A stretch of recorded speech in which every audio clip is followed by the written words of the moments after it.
What would cross your mind if your wife vanished into a snowstorm? No body, no trace, not even a footprint. Would you believe she ran away, was taken, or was called by something beyond our world? The truth is far more haunting. She didn't leave because love faded. She chose to remain with something ancient, something that never spoke, never touched, yet knew how to cradle life like a mother holds her child. And soon, she carried a child within her, not entirely human. This story comes from the lost journals of Warren Cole, a retired hunter from Pine Hollow, a man who once called a creature, not a man, not a beast, his son. If you stay with this story, you'll understand why love doesn't always need words, why monsters may simply be the ones left unheard, and how a father's final gift can be forgiveness. Warren, 72, spent over 2 decades searching for answers. One winter night, a silent figure returned to his porch, tall, covered in fur, and carrying his wife's wedding necklace. It never growled, never moved closer. It only sat with him by the fire as if trying to learn what it means to be human. And in that silence, something shifted. If you've ever felt like you didn't belong anywhere, this is your story. Because sometimes it isn't blood that makes us family, but the choice to call someone home. They say nothing ever really leaves Pine Hollow. Not the wind, not the silence, and not the people who disappear into its trees. The town forgot them, the forest didn't. Warren Cole lived alone at the far edge of that forest, where the hills dipped low like folded arms, and the pine needles muffled the sound of everything but memory. His cabin, old cedar, leaning slightly to the west, hadn't changed much since 1963. Neither had Warren. Not really. 72, beard the color of smoke, spine still stiff enough to split logs if he had to. But he didn't split much anymore. Didn't need to. These days he only needed enough wood to heat water for 2 cups of tea, though only one ever got drunk. The other sat across the table, steam rising quietly. Cup clean, plate empty, chair untouched. Every morning the same. And above it all, crooked on the log wall, the photo of Miriam. Her eyes not quite smiling, as if they knew they'd be staring out forever. Warren didn't talk to the picture. That'd be foolish. But sometimes, especially in the still of late October when the wind moved like something breathing, he found himself listening, just in case the air answered back. Journal entry, October 17th, 1986. I left her place untouched, even after all this time. Can't say if it's love or guilt. I keep waiting for a knock, or the sound of her boots on the porch, but this house stays too quiet, like it's holding its breath. That night the silence held longer than usual, and the knock never came. But something else did. Around 11, Warren was finishing his nightly check, fire damper, lanterns, rifle bolts, when the dog didn't bark. He didn't have a dog. Hadn't since Shep died. But his gut always barked when something was wrong. And tonight, it was growling low. The snow had started again. A soft dusting, not heavy enough to hush the woods completely, just enough to catch shape. That's when he saw it, out beyond the tree line, not moving, not hunched, not crouching like a bear, standing tall, broader than anything natural, shoulders squared like a soldier, eyes amber, not glowing, just reflecting, watching. Warren didn't grab the gun. Not this time. He stood at the window with his hand half closed, like he wasn't sure if he should wave or draw. But the thing didn't move, didn't blink, didn't breathe like a beast, just watched. And Warren, he watched back. It wasn't the first time. That much he knew in his marrow. He'd seen those eyes before. Back in '63, the night Miriam disappeared. When everyone said she probably ran off. Tired of the quiet. Tired of the hollow. Some even said she'd found someone else. A trucker, a preacher. No one really cared to be sure.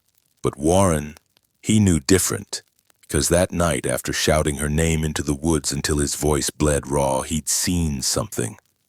A shape between the trees. Too big. Too still. And eyes that weren't cruel but curious.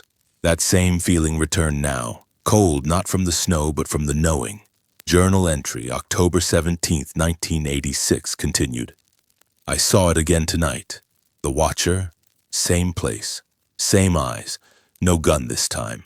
I think it remembers me too. The next morning he woke before dawn. Made 2 cups of tea, didn't drink either. Just watched the woods until sunrise broke the tree line in slivers. Nothing, no tracks, no crushed brush. But the feeling remained like the scent of smoke long after a fire's gone out. He spent the day quiet, stacked wood, brushed off the porch. Polished Miriam's old silver chain she used to wear every Sunday to church. Her initials still carved on the back, M.E.C. Evening fell heavy, the kind of dusk that doesn't fade so much as fold over you. By then the snow was falling again, thicker, slower, and Warren, he sat with the lantern low. Journal open, rifle leaned against the wall but untouched, a prayer somewhere between his chest and his throat stuck like splinters. Then came the sound. Not a knock, not footsteps, just wait. Wood creaking on the front steps, like someone setting something down gently. He rose slow, heart pounding but steady, opened the door and stepped into the blue cold. There, on the top step, resting atop the frost-covered boards, was Miriam's chain. Not a copy, not something similar. The chain, tarnished now but hers. The clasp bent the same way it had always been, a single pine needle caught in the links. And at the edge of the tree line, those eyes again, not threatening, waiting, like it had returned something precious, like it was asking something in return. Warren's throat closed. He clutched the necklace, fingers shaking but not from the cold. Then for the first time in over 2 decades, he spoke out loud. You knew her, didn't you? The creature didn't nod, didn't speak. It just took a single step back, then another, slow, controlled, almost respectful. And then it disappeared into the snow. But Warren didn't go inside, not yet. He stood on that porch, wind curling past his ears, heart thudding with something too old to be fear, something closer to grief, or memory, or the question that had gnawed at his bones since 1963. Why didn't she come back? Journal entry, October 18th, 1986. Maybe it wasn't that she left me. Maybe she just left for something else, something I wasn't ready to see. But it came back with her necklace. Why now? What does it want me to know? Inside the cabin, the teacup sat cold, the photo still crooked. But that night, Warren didn't set 2 plates. He didn't sit at the table. He sat by the window, lights off, watching. And in the dark woods of Pine Hollow, something watched back. The snow hadn't melted from the porch steps, but the necklace was gone. Back in Warren's shirt pocket, resting against the skin above his ribs like a heart that didn't beat anymore. The storm had passed, but his pulse hadn't settled.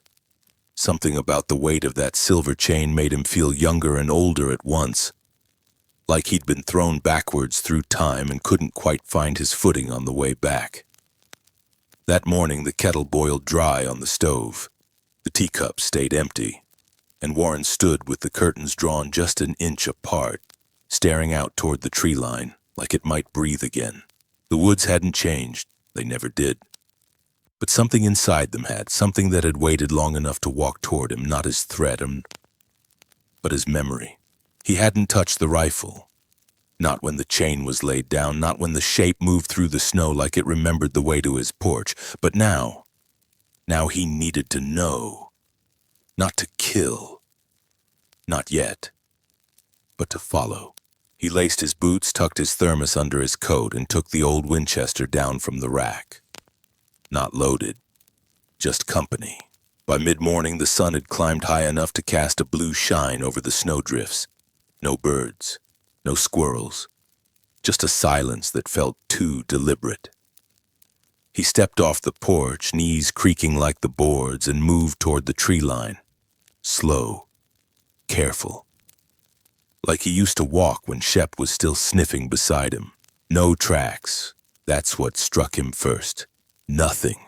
No breaks in the powder, just circles. Perfect shallow circles in the snow, the kind you didn't notice unless you were looking for absence instead of presence. They weren't footprints, no pressure marks. Just melted circles in the snow, like whatever had been standing there had a heat of its own. Like it didn't belong to the cold. He crouched by the nearest one, reached a hand toward it, paused, and pulled back. Journal entry, October 19th, 1986.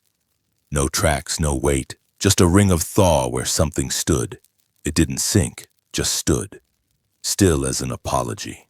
Warren followed the signs deeper into the woods, past the familiar trees. Past the old hunting stand that hadn't seen use since Carter was in office. Past the place where the creek used to split but now just trickled one way. The farther he went, the less the air smelled like pine and more like moss, damp, root-heavy, like something buried had come loose, and then near dusk it happened again. He was about to turn back, feet numb, fingers stiff when he saw it. The shape, not 20 yards off, tall, still, half hidden behind a collapsed pine. Warren stopped breathing, stood his ground. The creature didn't run, it stepped forward, deliberate, careful. Closer now, Warren could see more. Fur, yes, thick and dark like river-soaked bark, but not matted, not wild. Groomed almost, chest wide, arms longer than any man's. Hands, yes, hands, scarred. One of them held something. He didn't raise the gun, not this time either. The creature stepped forward again and bent slightly. Not toward him, but toward the ground. It placed the object, gently, at the base of a maple. Then it straightened, looked at Warren. The eyes again, amber, deep, too full to be empty, too old to be cruel. Warren couldn't move. The creature stepped back and waited. He finally walked forward, breath held in his throat, boots crunching louder than he liked. At the tree's base sat the object, a small wooden box, maybe the size of a cigar tin. He picked it up, careful not to startle anything. It was familiar, hand-carved, worn smooth by years of holding. Miriam's. He recognized the clasp before he even opened it. Inside, folded with care, a scrap of cloth, wrapped around a small envelope. Warren's breath hitched. He looked up, but the creature was already gone. He didn't chase it. He couldn't have. His knees would never forgive him. He just turned and started back through the snow, box tucked under one arm, heart pounding with something heavier than age. That night by the fire, he opened the envelope. The handwriting was hers, flowing, rushed, smudged at the corners like she'd pressed her fingers down too hard. The letter wasn't dated, but he knew it was old. My dearest Warren. If you're reading this, then something has returned to you I no longer can. I don't know where to start. I wish I had words that could explain without hurting, but there aren't any. Not for this. His eyes burned. He read on. I found something in the forest that night. Not something, someone. He was wounded, bleeding. Not a man, not like you or the others, but not beast either. Something older. I don't know how else to say it. I saved him. I stayed because I couldn't watch him die alone. Warren set the letter down, rubbed his eyes with shaking hands. He never touched me with violence, never growled. He was quiet, curious, alone. And somehow, I understood that. You know I never did well with silence. But his wasn't empty. His was listening. There was a pause in the page, a space, then a line. I think I loved him, or at least, I stopped being afraid. I don't know if the child was yours or his, and that's the truth. I didn't plan to leave. But once I felt it inside me, I knew I couldn't stay. Not and pretend everything would be all right. The room went cold, or maybe it was just inside Warren that the warmth drained out. If I had chosen you, it would have been a lie. And I couldn't do that to the man who gave me his name, his home, and every piece of kindness he had. I couldn't lie to you, Warren, so I disappeared. I'm sorry for that." The rest of the letter blurred, his eyes wet, hands trembling. He folded it back slowly, placed it in the box, and sat in the dark for a long time. Journal entry, October 19th. Late. She wasn't taken. She chose. Not out of shame or anger or betrayal, but something else. Something I never knew how to fight. She left not because I wasn't enough, but because something else needed her more. And maybe I was never supposed to understand that. Until now. Outside, the wind shifted. The trees whispered. Warren didn't sleep that night. He sat by the fire, watching the shadows shift. Holding the chain in one hand, the letter in the other. And somewhere deep in Pine Hollow, something waited again. Not for war, but for the answer to a question no one had dared to ask. Until now. The snow had turned to crust by the time Warren climbed into the attic. Cold seeped up through the boards, even though the fire downstairs still crackled. His knees didn't like the climb, but something inside him was pulling harder than pain. After reading Miriam's letter, after seeing the chain, after watching that thing, that being, step back into the forest like it remembered him, he couldn't sleep. He hadn't for nights, not truly. His body lay down, but his mind kept tracing the same loop, always ending at the sound of her voice saying nothing at all. The attic smelled like dust and cedar and time. Nothing had been touched in over 20 years. Boxes stacked like coffins, blankets folded with moth-bitten corners. And in the far right corner, covered by an old quilt she'd sewn back in '59, was the trunk. His hands trembled as he uncovered it. Miriam's initials, burned faintly into the lid. The latch creaked open slower than he remembered. Inside, lace, paper, old letters wrapped in ribbon, and then a box smaller than his palm. Walnut wood, corners worn smooth. When he opened it, there was a folded sheet of pale yellow paper. Edges curled, ink faded but legible. One look at the first line and he sat down hard on the floor. "Warren, if this finds you, it means I never made it back." He didn't breathe for a moment. Just stared at the loop of the M and the way she still wrote his name like it carried weight. I didn't want to disappear. I wanted to explain, but there were no words for this. Not back then, maybe not now either. Outside, the wind scraped past the eaves. The house groaned like it knew it was listening. There's something out there older than the stories. I don't even know what to call him. But I know what he is not. He is not a monster. Warren pressed his palm to the floor. The grain of the wood felt warmer than his skin. I found him in the ravine. Hurt, breathing shallow. Blood the color of rust. And I should have run. God knows I wanted to. But I saw something in him that didn't scare me. It calmed me. That doesn't make sense, does it? But you know me, Warren. I never made sense when it came to quiet things. The pages trembled as he turned them, not from his hands, from something inside him loosening. I stayed with him for 3 days. At first just to make sure he didn't die, then longer because he listened, because he watched me like he'd never seen something soft before. Warren's throat closed. Journal entry, October 21st, 1986. I didn't know she'd written anything more. I thought the last letter was the end of it, but she had one waiting.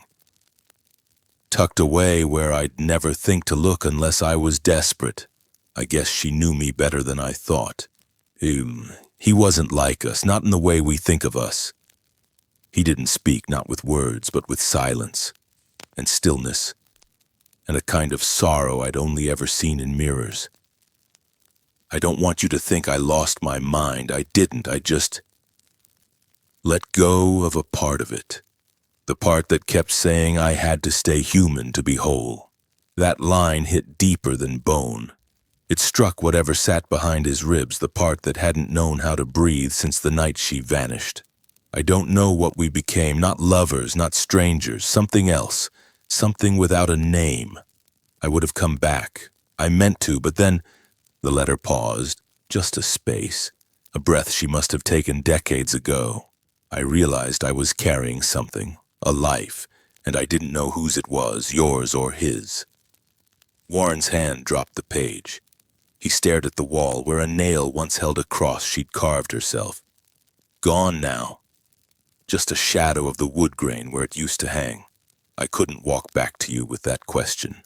I couldn't let you hold a child and wonder every day if he was yours, or if he would become something you feared. I couldn't do that to you, or to him. His body leaned forward before he knew it, elbows on his knees, head in his hands. So I stayed, and I raised him, or tried to, for as long as I could. He's not a thing, Warren. He's not a mistake. He's a bridge between two ways of being alone. And I loved him with everything I had left. The pages blurred now. The attic light had grown dim, but he hadn't lit the lantern. He didn't want flame right now. Only shadow. If he finds you, it's because he wants to know where he came from. What part of him might belong to you. Don't look at him with fear.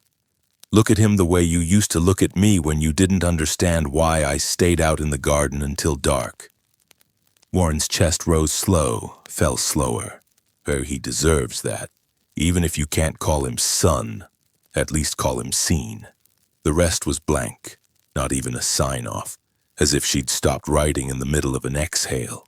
He sat there until the attic grew so cold he could see his breath, until the silence wrapped around him like old cloth, until the truth stopped tasting like betrayal and started tasting like something else, something old, something unspoken.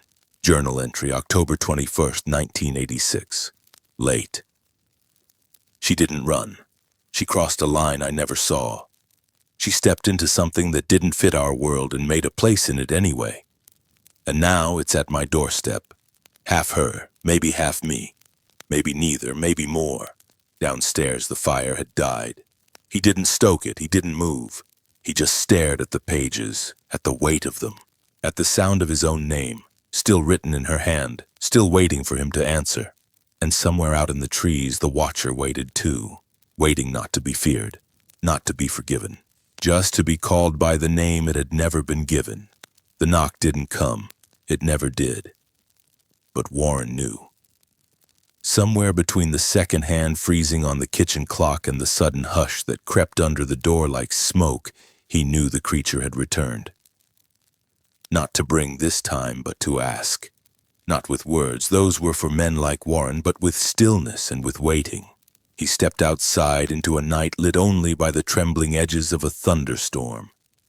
The kind that built far off and crawled slow, rumbling its way through the belly of the hills.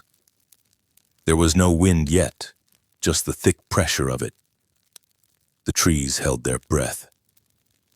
The air tasted like copper and pine and something older. The figure stood just beyond the firewood pile.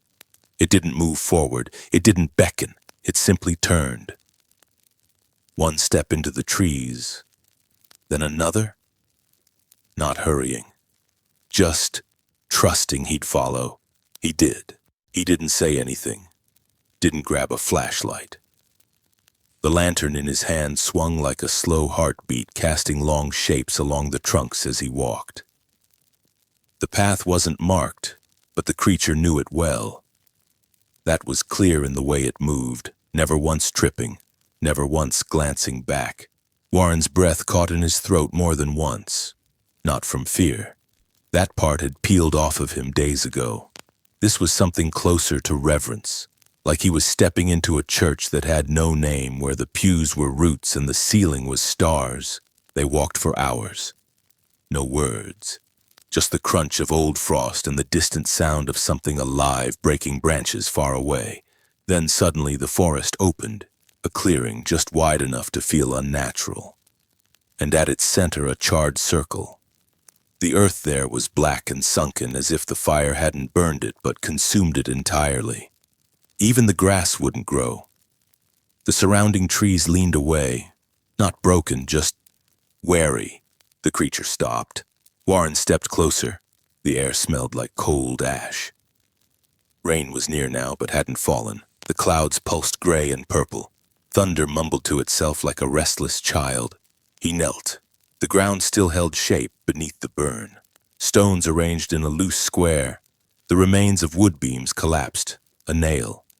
A spoon. And there, barely visible beneath a curl of dead fern, a bracelet. He lifted it slowly. Tarnished silver. A child's wrist size.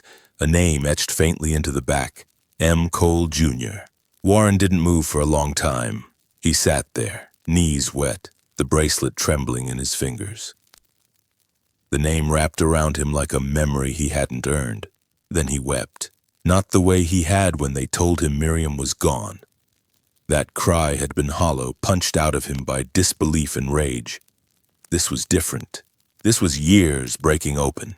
Journal entry, October 27th, 1986. I don't know what I'm holding. A truth? A grave? A second chance already, too late? There was a child. There was fire. And I never knew. And now I do. And the knowing is a weight I don't know how to carry. He didn't look up until he felt a shadow move. The creature stood at the edge of the circle, still watching. Its chest rose slow, then fell, like it was breathing for both of them. Warren wanted to speak, to ask. But there were no words for this either. Not when you were staring at the spot where your wife had once stood with a child neither world claimed. He tried anyway. What happened here? The wind answered for him. A low whistle through the burned timbers. The sky above them finally cracked open. One hard gust, a flicker of lightning that lit the whole clearing in white-blue agony. And in that flash he saw it. Not just the creature, but beside it the faintest shape of something else. Another figure. Small. Gone when the light vanished. His knees buckled, not from pain, from knowing. There had been more than one fire in Pine Hollow, not all of them lit by hands. Some were lit by shame, by fear, by the kind of silence people carry like guns when they don't understand what they see.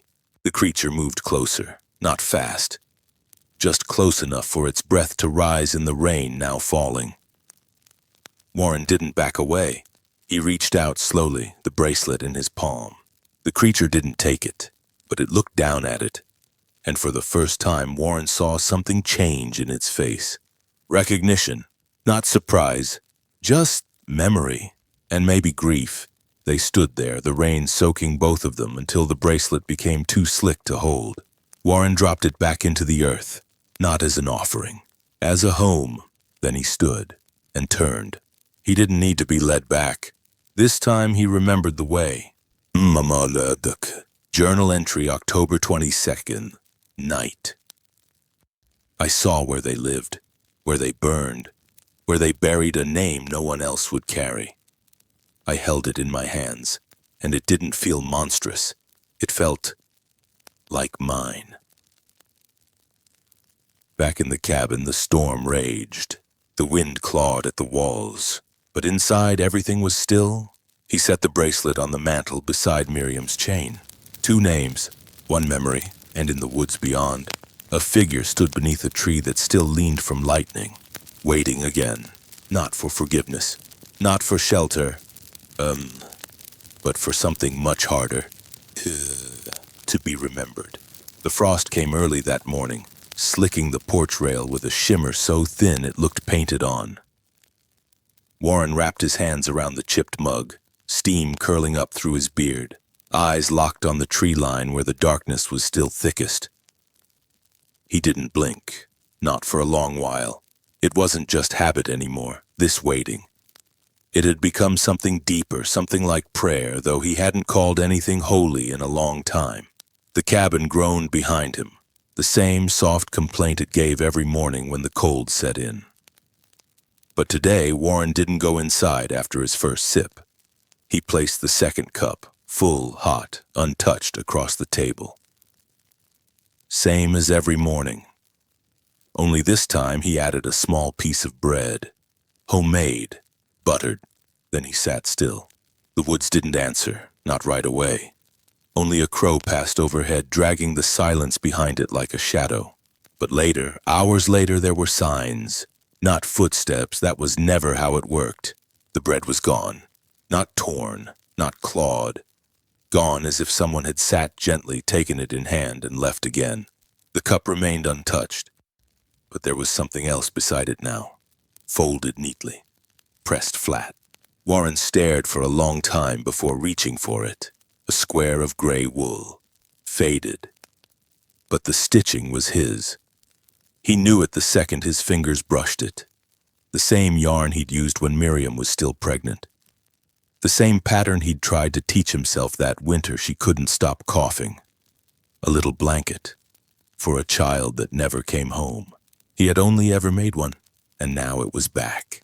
He stood up too fast. The chair scraped, nearly tipped. His breath caught halfway to a word he hadn't said in decades. He carried the cloth inside like it might tear if the wind touched it. Set it on the table. Lit the lamp, and there, stitched along the corner in soft blue thread, his own shaky letters. To my son, someday.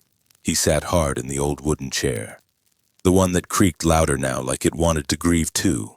Journal entry, October 24th, 1986. It's him. The bread, the stitchwork, the silence that waits like it remembers the warmth of home. He didn't take with hunger. He returned with memory. He knows what this is. Maybe better than I ever did.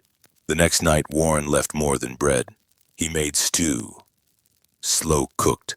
Carrots, potatoes, venison. The kind Miriam used to love on cold nights. He placed it on the porch in a shallow tin bowl. 2 spoons beside it. Then he sat inside. Not hidden. Just behind the screen door. A thin veil between worlds. He waited. And near midnight, movement. Not loud. Not clumsy. Just enough to let Warren know he was there. The creature stepped from the edge of the dark, head lowered. Its breath fogged the air in front of it. Shoulders rose and fell. Not like a beast stalking prey, but like someone caught between leaving and staying. It knelt, not fully, just enough to sit back on its heels. It reached for the spoon, hesitated, then used its hand. 1 scoop, then another. Not rushed, not greedy, just eating slowly, like it was remembering how. Warren didn't speak, but he leaned forward a little, elbows on knees, heart rattling like a rusted bell. He watched the creature finish half, then pause. It looked at the second spoon, then nudged the bowl toward it, just a little. A gesture, not command, an offering. Warren's throat burned. He stepped outside. The wind held its breath. He knelt, bones aching, and picked up the spoon. Dipped it. Ate. Not much, just enough. They sat that way, not touching, not talking, just sharing. And when the wind returned, the creature stood. It didn't look back, but it didn't disappear either. It walked away, slow, heavy, like it knew it had left something behind. Journal entry, October 25th, 1986. He ate with his hands, but passed me the spoon. He didn't speak, but said more than I ever did when my boy was supposed to be born. I don't know if he thinks of me as father, but I know now I can't call him anything else. That morning, Warren cleaned the old storage room, made space near the fire for another chair. Not for comfort, for recognition. He placed the gray cloth on the mantel beside Miriam's photograph. Not beneath, not above, beside, equal. The cabin felt different after that. Not warmer, not safer. But known. Like someone had finally spoken the name that had never been said out loud. That night, Warren carved something into the wooden beam above the hearth. Not for anyone else to read. Just for him. You were not a mistake. And outside, in the snow, the creature stood once again beneath the same pine where it had first been seen. Not hidden, not afraid. Just waiting, like a son waits for a door to open. The map didn't exist on paper. Warren followed instinct now, not compass. The land had changed since Miriam vanished, but the bones of it remained. The shape of the hill behind the cabin, the split in the old rock wall, the scent of damp pine the deeper he walked. The creature had come again the night before. Left no sound, but Warren had felt it outside, waiting. A presence that didn't press against the door, only stood nearby like someone afraid of knocking.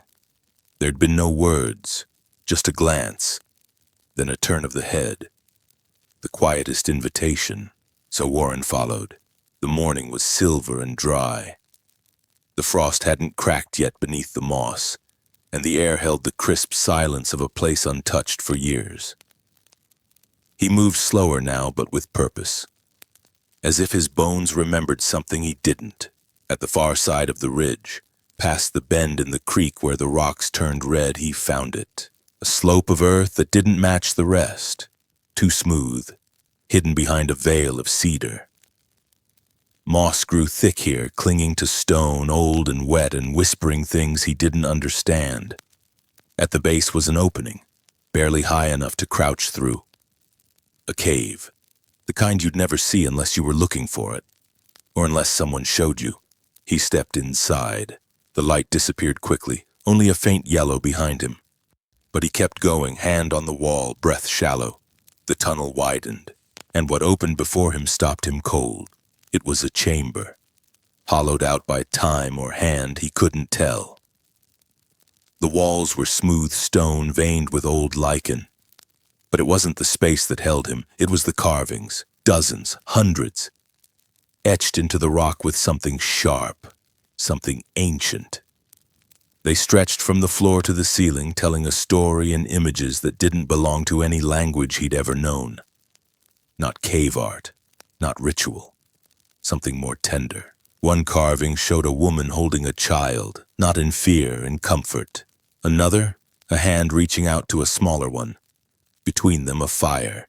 Another, two shapes, one tall, one short, sitting before a tree that arched above them like shelter. Warren moved closer, traced the lines. They weren't wild, they were patient. Each stroke told of someone trying to remember, trying to preserve. On the far wall, something different. Not a scene, a portrait, drawn in ash, faded with moisture but still visible. Two figures, one unmistakably human, the other not quite. Not monstrous, not savage, just other. They sat side by side, on a log, both looking forward, not at each other, both still. Warren felt his knees give just a little. It was him, years younger, beard shorter, shoulders square, and beside him, the son he never raised, the son he never named. Drawn as he was now, tall, thick-haired, eyes wide, and something about it, how the artist had captured the space between them, made his chest ache. He stepped closer to the image and knelt. The ground was dry here, cold but not unfriendly. On the floor, tucked into a shallow groove, was a small wooden flute, the kind carved by hand, simple, sanded smooth. He lifted it, held it in his palm. It had Miriam written all over it, not literally, but in the way it had been shaped. She used to hum when she carved, her thumb smoothing every edge over and over again. It was how she showed love when she couldn't say it out loud. Warren closed his eyes. He could hear it, not music, the sound of her breath while she worked. Journal entry, October 27th, 1986. I stood in the place she built with her hands, saw the walls she marked when no one else would witness. She taught him to remember, to draw, to sit, to watch. She didn't leave to escape. She stayed to build a space where both halves of her life could touch. And she carved me into it, as if she believed I still belonged there, even after. His hands trembled, but not with anger, not even with sadness. Something else now, something he'd never had the strength to name. Grace, the kind you don't ask for, the kind that finds you anyway. He sat there for hours, just sat, the flute resting on his knee, the silence no longer heavy, just full. He didn't notice the creature return, it made no sound. But when he finally turned, it was there, at the edge of the chamber, half in shadow.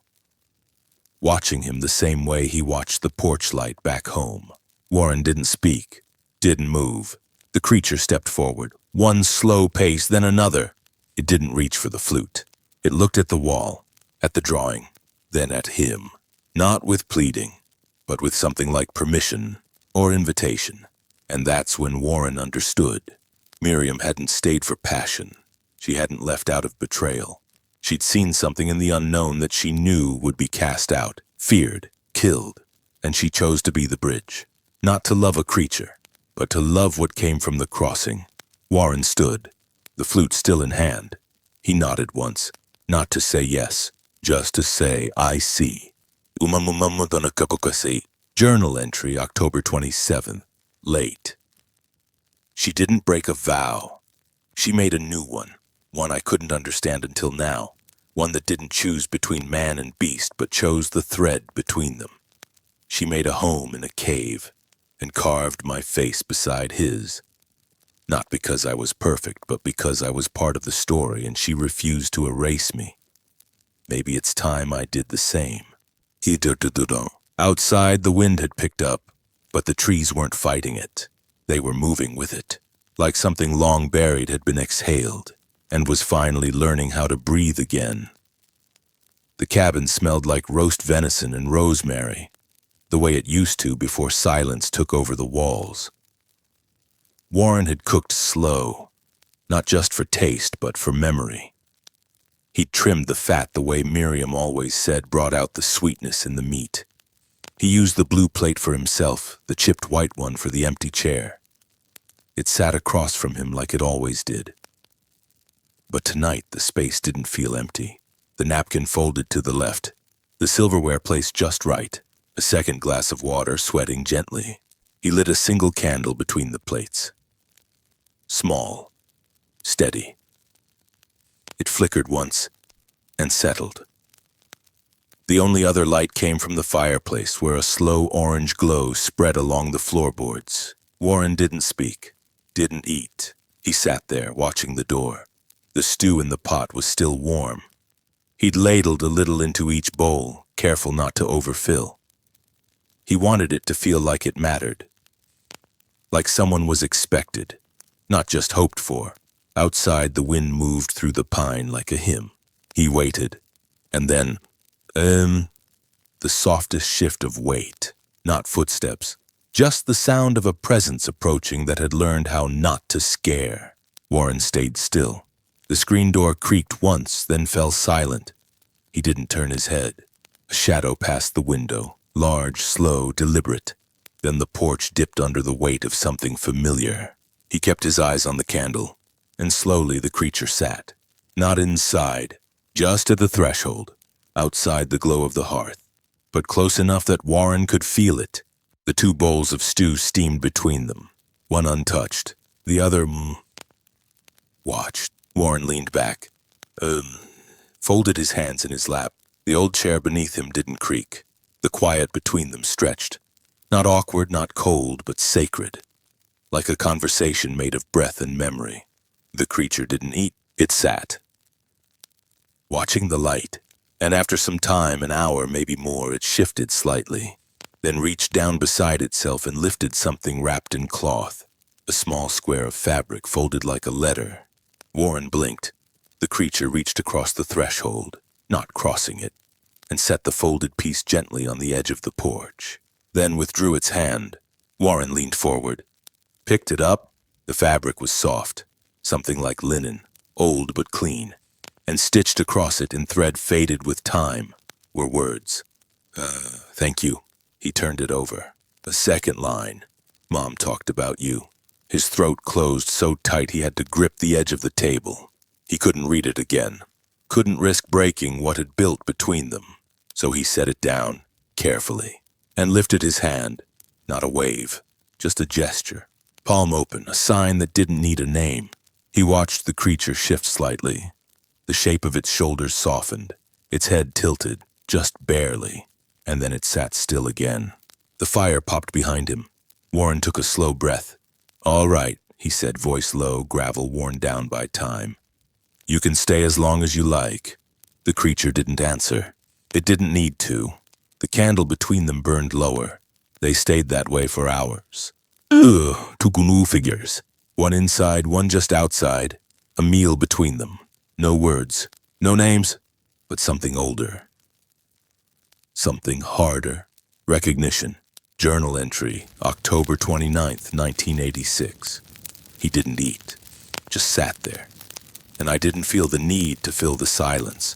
It felt full already, like something had been spoken between us without either of us moving our mouths. He brought me something. He brought me her words, not her voice, but what she must have whispered into him. All these years I thought I'd lost everything. But what if she'd left it with him instead? That night, Warren didn't clean up the dishes.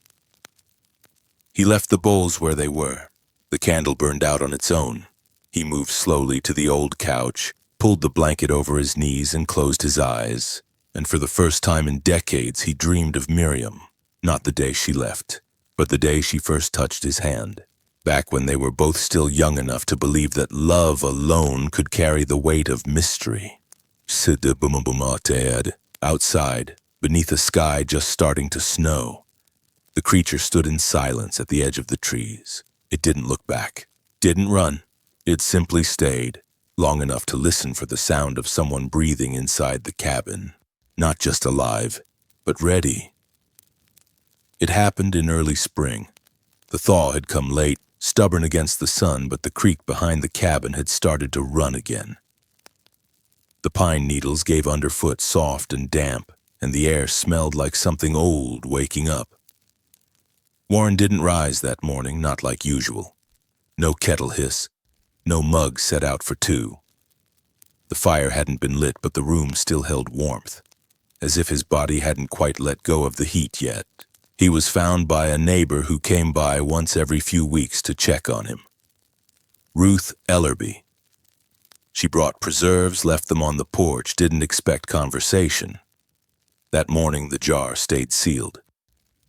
She knocked, waited. Then opened the door and found him in the armchair, blanket pulled to his chest, journal on his lap.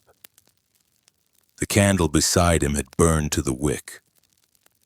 There was no struggle, no mess. Just a stillness so complete it felt like a full stop. The coroner said he passed in his sleep, peaceful, no pain. But that wasn't the end of it. Not in Pine Hollow. Word spread fast, like it always did in a place with one road and no secrets. Folks came by with pie, with questions they never asked aloud. Some remembered Miriam, some didn't. But everyone knew Warren. Quiet, kind. The man who sat outside most nights with a look that said he was waiting on something that didn't use doors. He was buried up on the hill behind the cabin, just past the fence line, under the tallest pine. No headstone per his wishes, just a wooden marker with his initials carved shallow. W.C. 1914-1987. Ruth planted a circle of wild asters around it. Said he always liked the blue ones best. That should have been the end. But then came the sightings. First it was a boy, Tommy Lanford, age 9, who said he saw a giant, shaggy man kneeling by the grave. Not moving, just sitting like a statue, one hand on the marker. His father brushed it off. Kids see things. But Ruth saw it next, from her truck, middle of the day. She said it didn't flinch when she drove past, didn't seem scared. Just turned its head and looked right at her before walking back into the woods. Tall, massive, but not threatening. Then came the photos, blurry, grainy. What you'd expect. Left anonymously in the mailbox at the general store. Some said it was just a bear, a hoax. Maybe someone in costume, but no one explained the flowers. Every year, on the same morning in late March, someone left a bundle of wild asters at the base of Warren's grave. Always fresh, always arranged with care, not store-bought. Pulled from the forest floor, washed clean. No footprints, no tire tracks, just the flowers. And a silence that clung to the hilltop for days after. No one claimed them, and no one touched them. Not after Ruth tried to once, early on. She bent to pick them up, thinking maybe they'd been left by a grieving friend who got the wrong grave. But when her fingers brushed the stems, she said something stopped her. Not a sound, not a shadow.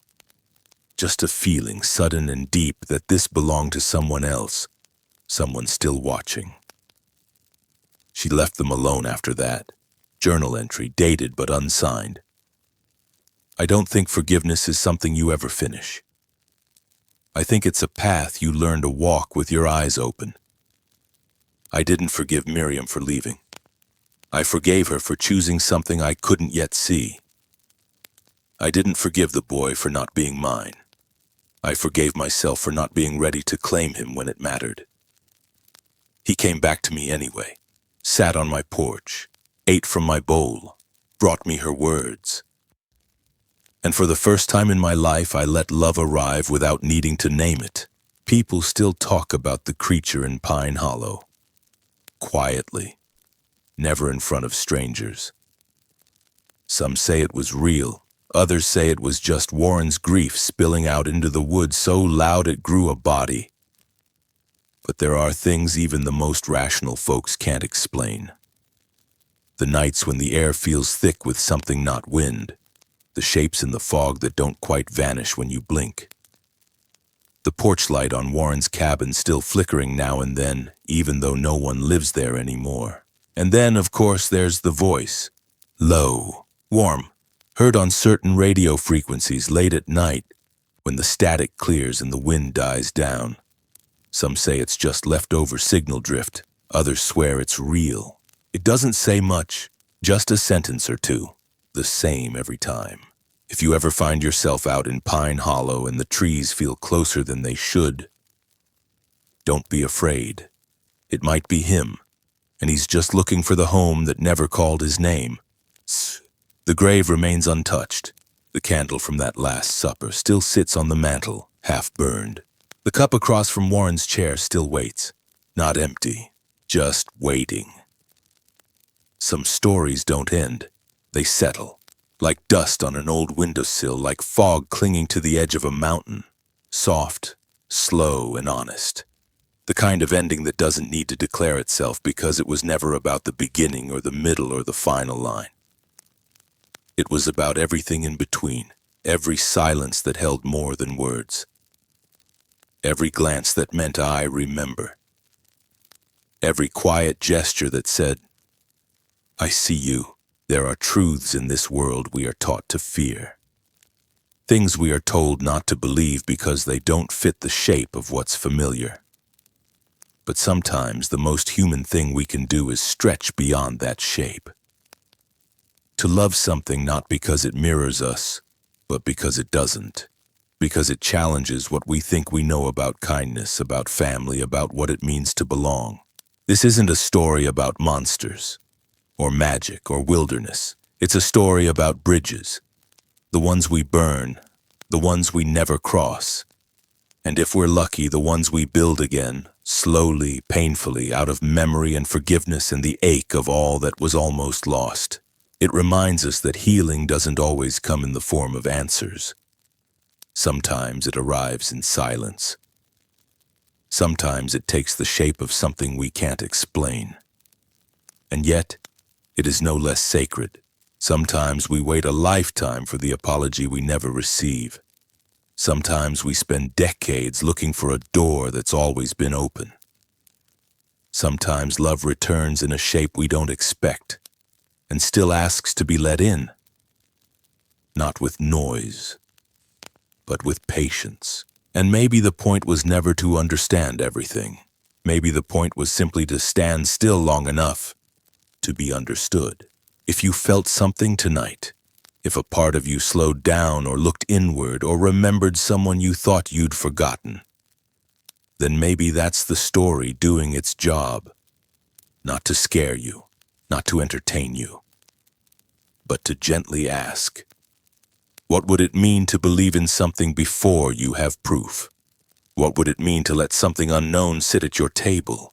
Thank you for listening, for opening your heart, and for holding space for a story that doesn't shout but whispers. If this tale moved you, left a mark, or made you see the world just a little differently, leave us a comment, share your thoughts, and subscribe to stay close to stories like this. We'd love to know where you're listening from. You are part of this now. And somewhere out there, something quiet is listening back.